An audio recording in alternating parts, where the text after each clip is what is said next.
Ok, partiamo subito facendo 17 catenelle, quindi 1, 2, 3, 4, 5, 6, 7, 8, 9, 10, 11, 12, 13, 14, 15, 16, 17. Nella seconda catenella dall'uncinetto entro e faccio la mia maglia bassa e vado a fare una maglia bassa dentro ciascuna catenella, quindi 2, 3, 4. Arrivati alla fine semplicemente faccio una catenella, giro il lavoro e faccio un'altra riga di maglie basse, quindi lasciando invariato il numero di maglie di base. Una volta fatta la seconda riga faccio una catenella, giro il lavoro e faccio 7 maglie basse, 1, 2, 3, 4, 5, 6 e 7. Nella settima metto il mio marcapunti in questo modo. Dopodiché procedo con le mie maglie basse lungo tutta la riga.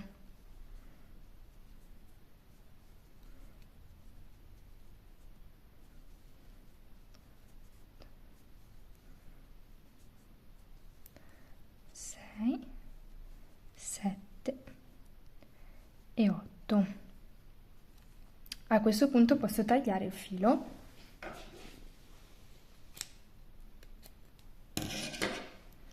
e faccio passare in questo modo, in modo da chiudere. E ho fatto la mia base. A questo punto, una volta fatto il nostro nuovo cappietto, facciamo 8 catenelle, 1, 2, 3, 4, 5, 6, 7, 8.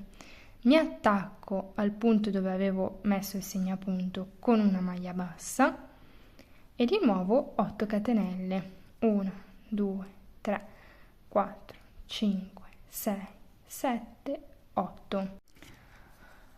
Fatte le nostre 8 catenelle, andiamo a chiudere con una maglia bassissima nella prima qua in quest'angolo a sinistra.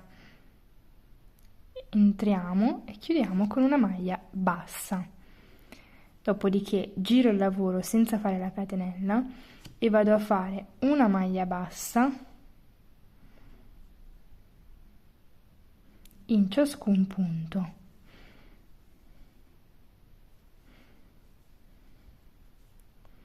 Quindi procedo facendo una maglia bassa lungo tutta la nostra catena, quindi anche proseguendo da questa parte. Arrivati alla fine, una catenella, giro il lavoro e faccio di nuovo un giro di maglie basse. Mi fermo qua alla congiunzione delle due righe. Quindi faccio le mie maglie basse finché non arrivo alla maglia bassa di congiunzione. Nella maglia di congiunzione faccio una maglia bassissima, dopodiché nella maglia successiva vado a fare un aumento, quindi 2 maglie basse nello stesso punto. Dopodiché continuo con maglie basse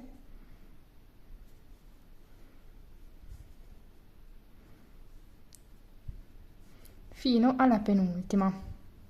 Nella penultima maglia faccio di nuovo un aumento, quindi 2 maglie basse nello stesso punto.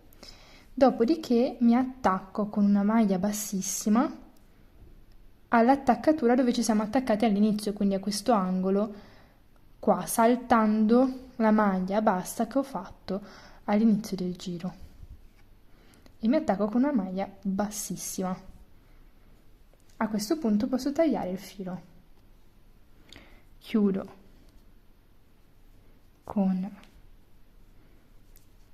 il nostro filo in questo modo.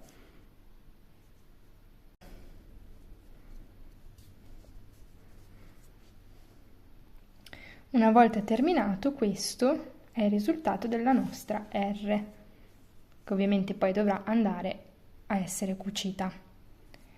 Vi ringrazio per avermi seguita, vi ricordo di lasciare like, iscrivervi e commentare. Come al solito, grazie e ciao!